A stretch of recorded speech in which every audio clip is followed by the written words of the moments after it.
So hey guys, welcome to my new vlog. তো guys, আজকে আমরা চলে যাচ্ছিলাম বিন বুলায় মেহমানের মতন দাওয়াতে। মজা করলাম একটু, আমাদেরকেও দাওয়াত দিয়েছিল, ওখানে আমরা যাচ্ছিলাম। এই যে সেন্টারের বাইরে আমরা রিক্সা থেকে নামলাম, ওর পরে আমরা ফুল ফ্যামিলি এসেছিলাম। ওরপর আমি সিঁড়ি থেকে উঠলাম।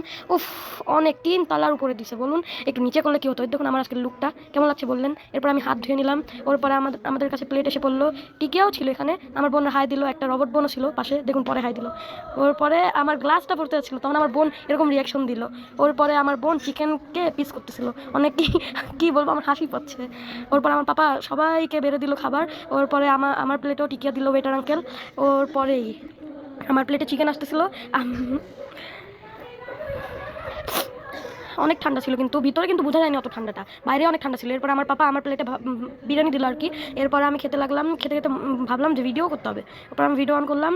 মজাই ছিল কিন্তু বিরিয়ানিটা ওরকম খারাপ ছিল না, কিন্তু ঠান্ডা হয়ে গিয়েছিল। ওর পরে আমি খেলাম, কিন্তু মজাই ছিল। মাংসটা আর কি একটু গলে না, ওর পরে আমি মাংস নিয়েছিলাম, মাংসটা গলেনি আর কি। চিকেন মজাই ছিল, চিকেন তো আমার ফেভারিটই, মজা তো লাগবেই।